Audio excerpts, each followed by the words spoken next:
Hello parents, नमस्कार। आज बच्चों का रिजल्ट आपका आ चुका है, राउंड 1 कंप्लीट, राइट?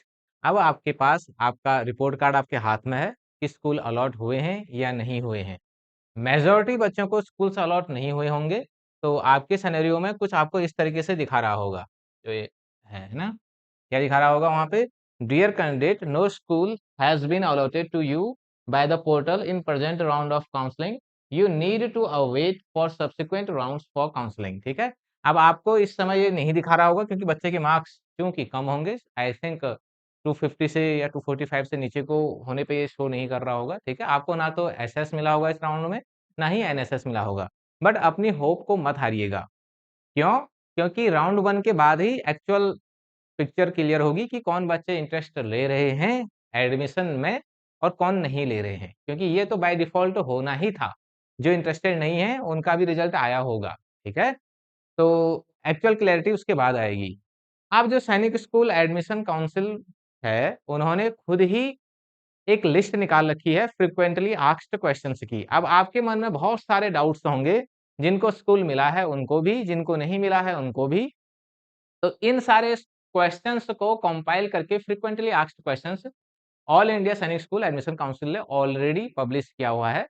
तो उसी को ही रेफरेंस मान करके और आपकी एसओपी को रेफरेंस मान करके मैं उन सारे क्वेश्चंस को कंपाइल करके लाया हूँ, ठीक है? सारे क्वेश्चंस इसमें हैं इंक्लूडेड और कुछ क्वेश्चंस इसमें जो नहीं थे बट पेरेंट्स का कंसर्न था, मैंने वो भी इसमें कंपाइल किए हैं और उन सब का भी सैटिस्फैक्टरी आंसर मैं लाया हूँ आपके पास, ठीक है? ये मेरे क्वेश्चंस हैं, आप वॉच कर सकते हो और इसके बाद सेकंड स्लाइड में मैं इन क्वेश्चंस को डिस्कस करूँगा। आप वीडियो को पॉज़ करके देख सकते हो इनको और बिलीव मी इस वीडियो को कंप्लीट वॉच करने के बाद आई थिंक फिर आपके मन में कोई डाउट नहीं रहने वाला है ई काउंसलिंग को लेकर के कि करना क्या है, कैसे होगा, क्या नहीं होगा, ठीक है?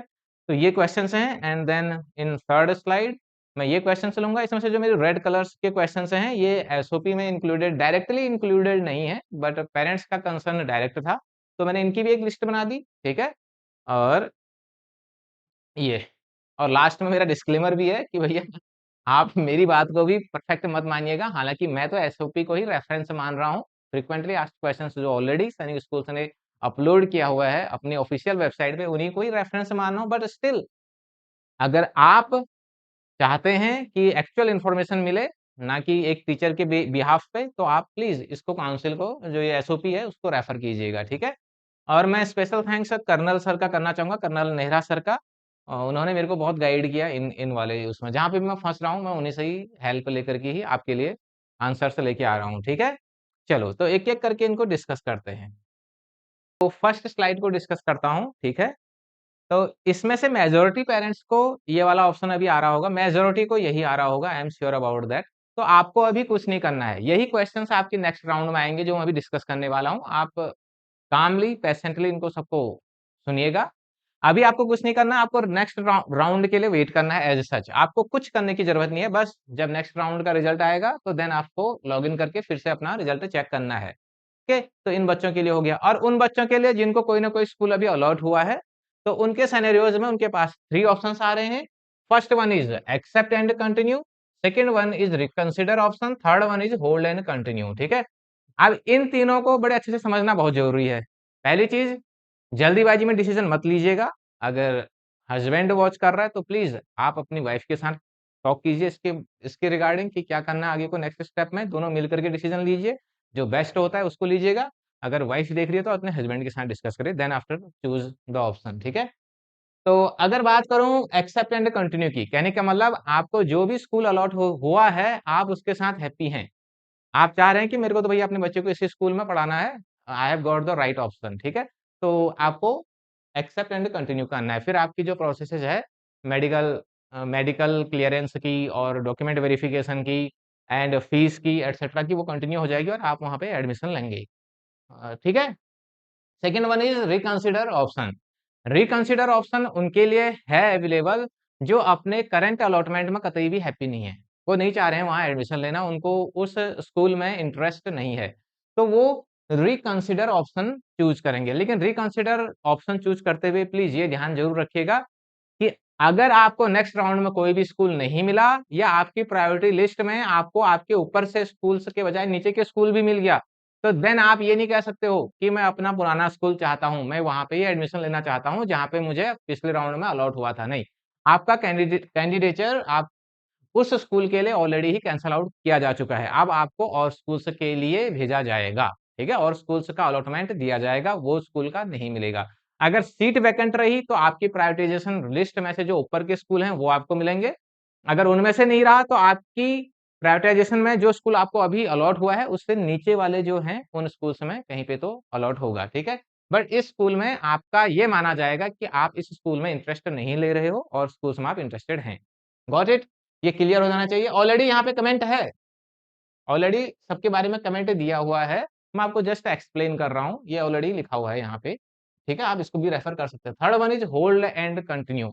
जनाब इसको थोड़ा ध्यान से समझिएगा, hold and continue just one time given activity है, ठीक है? ऐसा नहीं है कि आप होल्ड एंड कंटिन्यू करके 3-4 स्कूल में जा रहे हो, ऐसा नहीं है, हाँ।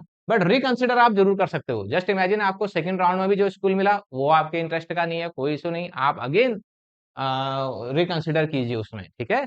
और जिसको स्कूल मिला है बट इन तीनों में से कोई ऑप्शन भी चूज नहीं कर रहा है तो उसका कैंडिडेचर वहीं पे ही फिनिश हो गया, फिर वो नेक्स्ट राउंड के लिए एलिजिबल ही नहीं है। तो आपको इन तीनों में से कोई ना कोई तो लेना ही पड़ेगा। अगर आपको ये है कि अभी अलॉट ही नहीं हुआ है देन तो कोई इशू ही नहीं है, आप क्या चूज करेंगे? आपको तो सीधे ही सेकंड राउंड थर्ड राउंड के लिए वेट करना है।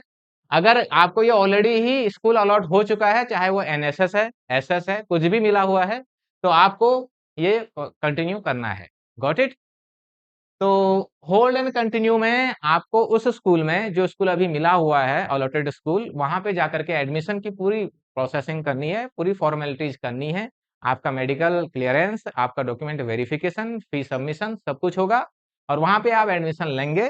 और उसके अगर नेक्स्ट राउंड में आपकी प्रायोरिटी से ऊपर वाला स्कूल, क्या कहा मैंने? आपकी प्रायोरिटी लिस्ट में आपके स्कूल से नीचे का स्कूल नहीं, उससे ऊपर का स्कूल, अगर वहाँ पे कहीं अगर कोई सीट वैकेंट रहती है, तो आपको ऑलरेडी वो सीट अलॉट की जाएगी और आपका करंट स्कूल में एडमिशन जो है उसको कैंसल आउट किया जाएगा। वहाँ की सीट, आपकी जो सीट है वो वैकेंट करी जाएगी और कोई बच्चा वहाँ पे आके फिल होगा। Hope you got it? अब इसमें ध्यान ये रखना कि अगर होल्ड एंड कंटिन्यू आपने प्रेस किया और बाद में आपका माइंड स्विंग हो गया, आपको लगा नहीं जी अब कौन करता है आगे को इधर-उधर भागना, मैं तो यहीं पे रखना चाहता हूँ अपने बच्चे को। अब मैंने होल्ड एंड कंटिन्यू तो मैंने ले लिया था, बट मैं अब नेक्स्ट जो मुझे स्कूल अलॉट हो रखा है उसमें मैं इंटरेस्ट नहीं शो कर रहा हूँ, मेरे को यही लेना है। अब ये नहीं है कि मेरे घर की चाची या चाचा हैं, मैं यहीं पे रहना चाहता हूँ, नहीं, आपका एडमिशन वहाँ पे कैंसल आउट किया जा चुका है जनाब। अब आपको दूसरे स्कूल में जाना ही जाना है। ये ऑलरेडी एक खुद ही कह रहा है, आप इनको पढ़ सकते हैं, ठीक है? Hope you got it. अगर फिर भी अगर डाउट आ रहा है, मेरे कुछ भी कहने में आपको डाउट आ रहा है, आप डिटेल्ड में डिस्क्रिप्शन में लिखिए। डिस्क्रिप्शन में आप लिखो ना, नीचे जो कमेंट बॉक्स है वहाँ पे डिस्क्राइब करो अपनी प्रॉब्लम्स को, ठीक है? I will reply each and every comment. Okay? ठीक है। तो इन तीनों को होप आप अंडरस्टैंड कर चुके होंगे। अब सबसे इम्पोर्टेंट है जो आपके मन में बहुत सारे क्वेश्चन्स आ रहे हैं, बहुत सारे डाउट्स हैं। तो मैं उन्हीं डाउट्स को वन बाय वन क्लियर कर रहा हूँ। होप आपका इसमें से 1 क्वेश्चन हो, आपके 2 हो, आपके 4 हो या आपके सारे ही क्वेश्चन्स आपके माइंड में हो, ठीक है? तो मैं एक-एक करके सबको क्लियर करूँगा और मैं ऑलरेडी कह चुका हूँ, जो फिर भी आपके मन में कोई डाउट रह रहा है तो प्लीज़ कमेंट में कीजिए, कमेंट कीजिए, ठीक है? तो फर्स्ट क्वेश्चन, क्या मैं चॉइस फिलिंग डेडलाइन के बाद अपने स्कूल चॉइसेस को बदल सकता हूँ? जनाब अब आप नहीं कर सकते हो। अब आपकी जो चॉइस हो चुकी है, जो प्रायोरिटी सेट हो चुकी है, ये सारे के सारे जो 6 राउंड्स ऑनलाइन काउंसलिंग्स होंगी, जो ई काउंसलिंग से 6 राउंड्स चलेंगे, उनमें आपकी यही priority he full and final है। ठीक है? ये बहुत पहले से मैंने वीडियो बना करके बताया भी था आपको कि कैसे प्रायोरिटी सेट करनी है। मैंने पेरेंट्स को बहुत अच्छे से समझाया है, मेरी वीडियोज़ ऑलरेडी यूट्यूब पे अभी भी अवेलेबल हैं। मैंने बिल्कुल स्मार्ट वे में बताया था, बहुत ईज़ी वे में बताया था। होप आपने अच्छे से चूज़ किया होगा प्रायोरिटी। अगर फिर भी कोई इश्यू हुआ है तो आप तो चेंज नहीं कर सकते ना, डोंट वरी अबाउट दैट, ठीक है? अभी जो है प्रायोरिटी उसी के हिसाब से चलना है, वही फुल एंड फाइनल है। ई ई काउंसलिंग की प्रोसेस के लिए। टोटल 6 राउंड्स के लिए वही प्रायोरिटी चलेगी, ठीक है? You can not change that. Clear हो गया होगा आपको ये? सेकंड क्वेश्चन, मुझे एक सीट अलॉट हुई है और मैं उस स्कूल में एडमिशन लेना चाहता हूँ या चाहती हूँ। मुझे क्या स्टेप्स फॉलो करने हैं? आपको सीट अलॉट हो गया है, अब आप वहाँ एडमिशन लेना चाहते हो, क्या करना है? आप you already know the answer of this question, ठीक है? जनाब एक्सेप्ट करना है और जाकर के एडमिशन की फॉर्मेलिटीज कंप्लीट करनी है, दैट्स इट, ठीक है? थर्ड क्वेश्चन, मुझे अलॉट हुई सीट पसंद नहीं है, क्या मैं अगले राउंड का वेट कर सकता हूँ? बिल्कुल। आप कर सकते हैं। आप जो अलॉट हुआ है वो आपको पसंद नहीं है, you are not interested in that school, ठीक है? तो अब आप दूसरे स्कूल के लिए इंटरेस्ट शो कर रहे हैं, तो क्या करेंगे जनाब? You already know about that. Comment box में कमेंट करके बताओ, ठीक है? क्या करेंगे? रिकंसिडर करेंगे, ठीक है? ऑलरेडी ऑप्शन है वहाँ। 4th क्वेश्चन, रिकंसिडर चुनने के बाद क्या मैं अपने स्कूल चॉइसेस प्रायोरिटी को बदल सकता हूँ? देखिए कितना अच्छा क्वेश्चन है, पेरेंट्स इतने नादान हैं। क्वेश्चन क्या है? सॉरी, ये पेरेंट्स का नहीं था, ये फ्रीक्वेंटली आस्क्ड क्वेश्चन से में है। ये क्वेश्चन से उन्होंने जो बना रखी है बड़ी स्मार्टली बना रखी है। मेजॉरिटी पेरेंट्स को ये कंसर्न भी होगा कि मैं अलॉटेड स्कूल में तो इंटरेस्ट नहीं ले रहा हूँ, बट मैं रिकंसिडर कर रहा हूँ, अब मुझे दूसरा स्कूल चाहिए, लेकिन मैं अपनी लिस्ट को चेंज करना चाहता हूँ अब। मेरे को इस तरीके से चाहिए, क्या मैं चेंज कर सकता हूँ? नहीं कर सकते हो, वो तो फुल एंड फाइनल है। Priority list can not be changed now, ठीक है? ठीक। रिकंसिडर चुनने के बाद क्या मैं अपने स्कूल चॉइसेस प्रायोरिटी, ये तो हो गया है, ठीक, ओके। 5th, मुझे नए राउंड में एक स्कूल अलॉट हुआ है, लेकिन मैं पहले वाले स्कूल को लेना चाहता हूँ, क्या वापस जा सकता हूँ? कहने का मतलब अब आपने होल्ड एंड कंटिन्यू किया या आपने रिकंसिडर किया, तो आपको जो नेक्स्ट राउंड का रिजल्ट आया उसमें एक स्कूल, नया स्कूल मिला। तो क्या अब आप पीछे जा सकते हो स्कूल में? जी नहीं जा सकते हो। आप पीछे नहीं जा सकते हैं, आपको उसी स्कूल में ही रहना है अब। जो स्कूल अलॉट हो गया है उसी स्कूल में ही रहना है, ठीक है? 6th क्वेश्चन, मैं एक सीट एक्सेप्ट कर चुका हूं पर बेटर स्कूल का वेट करना चाहता हूं, क्या ऑप्शन सेलेक्ट करूं? ठीक, आप जो स्कूल अलॉट हुआ है आपको उसमें इंटरेस्ट है, बट चाह रहे हैं कि बेटर ऑप्शन मिले, तो क्या करना है? You already know about that, है ना? होल्ड एंड कंटिन्यू करना है, दैट्स इट। 7th, क्या एक्सेप्ट करने के बाद रिकंसिडर ऑप्शन चुना जा सकता है? जी नहीं चुना जा सकता। एक्सेप्ट हो गया मतलब फुल एंड फाइनल। आपने उसी स्कूल में इंटरेस्ट शो किया अपना, अब आपको एडमिशन वहीं लेना है। अब आप बाद में चेंज नहीं कर सकते हो। उन तीनों में से आपने जो भी ऑप्शन एक बार चूज़ कर लिया वो लॉक, जो चूज़ कर लिया वो लॉक है। उसको चेंज नहीं किया जा सकता बाद में, ठीक है? 8th, क्या हर राउंड के लिए मुझे फिर से रजिस्टर करना पड़ेगा? जी नहीं, you already know about that. एक ही बार रजिस्ट्रेशन हुआ है, उसके बाद-बार आपको नहीं करना है, हर राउंड के लिए कुछ नहीं करना है, ठीक है? बस आपको जो अगर स्कूल अलॉट हुआ है तो उन 3 बटन्स में से कोई एक चुनना है, और अगर नहीं हुआ है तो साइलेंटली वेट करना है नेक्स्ट राउंड के रिजल्ट का, ठीक है?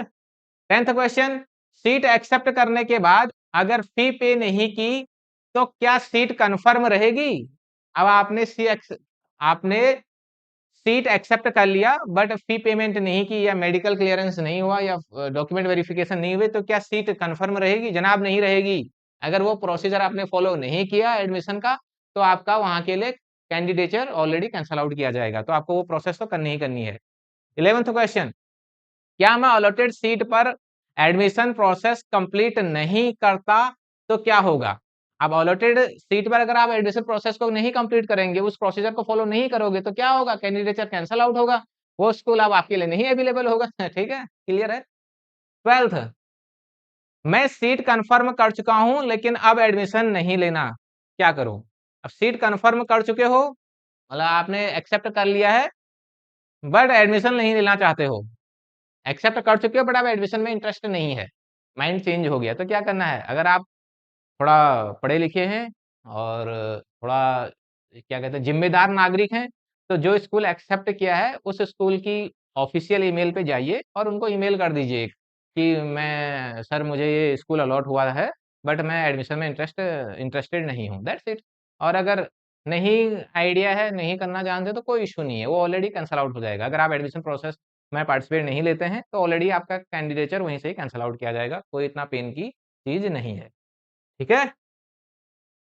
नेक्स्ट क्वेश्चन, अगर किसी कैंडिडेट को अनरिजर्व्ड सीट मिलती है तो क्या उसकी कैटेगरी बदलनी पड़ेगी? कहने का मतलब जैसे कोई नॉन क्रीमी लेयर वाले जो ओबीसी कैंडिडेट हैं या एससी कैंडिडेट हैं, अगर किसी बच्चे के मार्क्स अच्छे हैं और उसको अनरिजर्व्ड सीट मिलती है अब, ठीक है? जैसे एससी एसटी में कोई बच्चा है और उसको अनरिजर्व्ड वाली कोई सीट मिली क्योंकि उसके मार्क्स अच्छे थे, तो क्या उस सिनेरियो में उसको अपनी कैटेगरी चेंज करनी पड़ेगी? जी जनाब, कुछ करने की जरूरत नहीं है। आप ट्रीट उसी कैटेगरी में ही किए जाओगे, ये सिर्फ part of filling of seats है, ठीक है? ये प्रोसेस ऑफ ई काउंसलिंग है, आपको सीट जस्ट अनरिजर्व्ड की मिली है, बट आपकी कैटेगरी में कोई चेंज नहीं है, आपकी कैटेगरी वही रहेगी। ठीक है? और आपको जो भी बेनिफिट्स मिनिस्ट्री ऑफ डिफेंस या सरकार देती है, वो उसी कैटेगरी के ही मिलेंगे, ठीक है? तो इसमें कोई पेन नहीं है। 14th, अगर कोई डॉक्यूमेंट और एप्लीकेशन फॉर्म में नाम की स्पेलिंग मिसमैच हो तो क्या करें? अगर आपने जो डॉक्यूमेंट बनाया, उस डॉक्यूमेंट में या आपकी एप्लीकेशन फॉर्म में अगर नाम की स्पेलिंग मिसमैच है, कोई नाम की स्पेलिंग में कोई मिस्टेक कर रखी है या कास्ट में या कुछ प्रॉब्लम है वहाँ पे, आपको लग रहा है कि इश्यू हो रहा है इसमें, आप लेकिन चूँकि दोबारा डॉक्यूमेंट बनाने का टाइम नहीं रहा, तो उस सिनेरियो में क्या करेंगे आप? तो एक एफिडेविट बना ले जाना आप। एफिडेविट जो बनता है ना तहसील से, वो एफिडेविट बना करके कि ये सेम पर्सनल है करके, वो जानते हैं ऑलरेडी, जो लॉयर्स हैं, वो जानते हैं कैसे बनाना है करके। तो आपको एफिडेविट लेके जाना है उसके रिगार्डिंग, ठीक है? और ये आपको स्कूल भी हेल्प करेगा। आप इसके रिगार्डिंग डायरेक्टली जिस स्कूल में आपका एडमिशन आया है, उनसे भी कॉन्टैक्ट कीजिए। वो बताएँगे आपको खुद ही, इस प्रोसेस में वो ज़्यादा हेल्प करेंगे आपको, खुद ही हेल्प करना चाहते हैं आपको, डोंट वरी अबाउट दैट। वहाँ पे फ़ोन नंबर है, फ़ोन नंबर मिलाइए। अगर फ़ोन नहीं उठा रहे हैं किसी कारण से तो ईमेल एड्रेस है, ईमेल पुट कीजिए, डेफ़िनिटली आता है रिप्लाई। मैंने भी किया हुआ है, तो मुझे तो मिले हैं रिप्लाई। अगर मुझे मिले हैं तो ज़रूर आपको भी मिलेंगे। हाँ, टाइम लग सकता है, 1 दिन, 2 दिन लग सकते हैं, 1 two working working days, but you will get definitely the answer, ठीक है? बट इस सिनेरियो में आपको एफिडेविट बनाना है और फर्दर इन्फॉर्मेशन के लिए सैनिक स्कूल से जिस स्कूल में एडमिशन आया है, डिटेल में उनसे पूछिए, वो आपको ज़रूर गाइड करेंगे, ठीक है? 15th, अगर 6 ऑनलाइन राउंड्स के बाद भी मुझे सीट अलॉट नहीं हुई, तो क्या होगा? अब 6 के 6 राउंड हो गए हैं, अभी भी कोई सीट नहीं मिली। जनरली जिन बच्चों के मार्क्स कम हैं, बिलो 200 या 220 टू 30 हैं, उस सिनेरियो में फिर क्या होगा? कुछ नहीं होगा, फिर स्पॉट राउंड आएगा, स्पॉट राउंड के लिए रिप्रायोरिटाइज़ करोगे और स्कूल चुनोगे और स्पॉट राउंड एडमिशन के लिए आप एलिजिबल होंगे, ठीक है? बट इस सिनेरियो में और कुछ नहीं किया जा सकता क्योंकि बच्चे के मार्क्स कम हैं, ठीक है? 16th, क्या ऑल इंडिया सैनिक स्कूल एडमिशन काउंसलिंग में हेल्प के लिए कोई ऑथराइज्ड एजेंट या सेंटर अवेलेबल है? अब जनाब इसमें बहुत सारे आप आप कंफ्यूज करोगे, कोई कोचिंग क्लासेस वाला कहेगा, कोई कुछ कहेगा कि हम ये हैं, हम वो हैं, हम ऑथराइज्ड हैं, कोई ऑथराइज्ड नहीं है, कुछ नहीं है, ठीक है? इस काउंसलिंग में आपके पास आपका पोर्टल है, ऑल इंडिया सैनिक स्कूल एडमिशन काउंसिल, ठीक है? ये जो पोर्टल है यही है सब कुछ, सर्वे सर्वा। इसी को ही रेफर करना है, इसी के एसओपी को रेफर करना है, ठीक है? इसी के ही फ्रीक्वेंटली आस्क्ड क्वेश्चन्स को रेफर करना है, इसी की ही वेबसाइट्स, इसी के ही नोटिफिकेशंस को रेफर करना है और कोई ऑथराइज्ड नहीं है, यही है सर्वे सर्वा, सब कुछ, ठीक है? क्लियर। 17th, स्पॉट एडमिशन क्या होता है? स्पॉट एडमिशन जब आपके 6 राउंड्स ऑनलाइन काउंसलिंग से फिनिश हो जाएँगे और फिर भी अगर कोई सीट्स वैकेंट रहती है, नहीं फिल आउट हो पाई इस ई काउंसलिंग के थ्रू, ऑनलाइन प्रोसेस के थ्रू, तो देन आपको स्पॉट एडमिशन के लिए प्रोसीड किया जाएगा। आपको कोई एक स्कूल चुनना होगा जहाँ सीट वैकेंट है और वहाँ पे फिजिकली प्रेजेंट होकर के आपको एडमिशन की प्रोसेस कंप्लीट करनी होगी। इसकी अभी कोई नीड नहीं है, इसका तो अभी टाइम है। अभी तो पहले 6 राउंड्स कंप्लीट कीजिए, फिर इसके बारे में एक डिटेल वीडियो और बना दिया जाएगा, ठीक है? 18th, स्पॉट एडमिशन के लिए स्कूल कैसे चुनें? Again no no no need to worry about it. You have a lot of time to think about that. 19th, मैंने सिर्फ रजिस्ट्रेशन किया था और किसी राउंड में पार्टिसिपेट नहीं किया। क्या मैं स्पॉट एडमिशन के लिए एलिजिबल हूँ? जी, आप एलिजिबल हो। अगर ई काउंसलिंग में पार्टिसिपेट नहीं भी किया है, बट बाद में इच्छा करी कि भैया कहीं पे सीट वैकेंट है मेरे होम स्टेट में या मेरे आस-पास में, तो क्या मैं स्पॉट राउंड के लिए एलिजिबल हूँ? हाँ, आप हैं। ठीक है? इसके लिए मैं अगेन डिटेल वीडियो बनाऊँगा। नेक्स्ट क्वेश्चन, क्या कैंडिडेट की जगह पेरेंट्स या गार्जियंस एडमिशंस के दिन जा सकते हैं? अब आपको स्कूल अलॉट हुआ, आपने एक्सेप्ट भी कर लिया, फिर मेडिकल वेरिफिकेशन हुआ, फिर मेडिकल क्लियरेंस हुई, टेस्ट के लिए गए, मेडिकल टेस्ट के लिए और देन आफ्टर आपका डॉक्यूमेंट वेरिफिकेशन एडमिशन वो फीस सबमिशन का दिन आया तो अब वो आपका क्वेश्चन आ रहा है कि मैं बच्चे को क्या ले जाऊँ, गर्मियों के दिन हैं, तो मैं ही चले जाता हूँ स्कूल में डॉक्यूमेंट वेरिफिकेशन के लिए। नहीं जनाब, आपको नहीं जाना है, आपको बच्चे के साथ जाना है। समझ में आ गया होगा? आपको नहीं जाना है, आपको बच्चे के साथ जाना है। ये बच्चे का ही है प्रोसेस पूरा। आप जस्ट उसको गाइड कर रहे हैं, आप उसका साथ दे रहे हैं, आप उसको अकम्पनी कर रहे हैं, बच्चे को जाना ही जाना है। बच्चे का प्रेज़ेंट होना मस्ट है, मस्ट, ठीक है? क्या स्पॉट एडमिशन के बाद भी कोई और राउंड होगा? कुछ नहीं होगा, स्पॉट ही तो फाइनल है, स्पॉट फुल एंड फाइनल है, ठीक है? Spot round. अब ये क्वेश्चंस डायरेक्ट हमारी एसओपी में नहीं थे, बट पेरेंट्स का कंसर्न था, तो मैंने नेहरा सर की हेल्प ली इनमें और मैं एक्सप्लेन कर रहा हूँ, ठीक है? क्या NSS hold and continue option की अनुमति देता है? अगर किसी को एनएसएस में सीट मिलती है, तो क्या वह इस होल्ड एंड कंटिन्यू बटन का लाभ लेकर एसएस पा सकता है? बहुत अच्छा क्वेश्चन मेजॉरिटी पेरेंट्स का होगा। कि अगर आपको एनएसएस मिला, न्यू सैनिक स्कूल मिला, ठीक है, और अब एनएसएस तो अलॉट हुआ, अब आपको 3 बटन्स हैं, 3 में से एक चूज़ करना ही करना है, ठीक है? तो अब आप एनएसएस में इंटरेस्टेड नहीं है, लेकिन आप चाह रहे हैं मेरे को तो अपने बच्चे को इस एनएसएस में इंटरेस्ट नहीं ले रहा हूँ या ऊपर वाले एनएसएस में ले रहा हूँ, जो मेरी प्रायोरिटी लिस्ट में ऊपर वाला एनएसएस है, या मेरा भाग्य अच्छा काम किया, मेरे को एसएस मिल गया, तो क्या एनएसएस से मैं एसएस में जा सकता हूँ होल्ड एंड कंटिन्यू के प्रोसेस के थ्रू? ठीक है? तो बिल्कुल आप जा सकते हैं। तो मेरे को सर ने बताया कि जो सैनिक स्कूल एडमिशन काउंसलिंग की जो आपकी एसओपी है, उसमें जो सारे रूल्स हैं वो दोनों को फॉलो करने हैं, आपके सैनिक स्कूल को भी और एनएसएस को भी, दोनों ही फॉलो करेंगे, ऐसा नहीं है। बस इतना ही है कि वहाँ पे मैनेजमेंट डिफरेंट तरीके का है, यहाँ पे डिफरेंट तरीके का मैनेजमेंट है। कहने का वाला जो मैनेजिंग बॉडी है, ये प्राइवेट है, वो गवर्नमेंट है, दैट्स इट। बट फॉलो दोनों ही उसी एसओपी को ही करेंगे, ठीक है?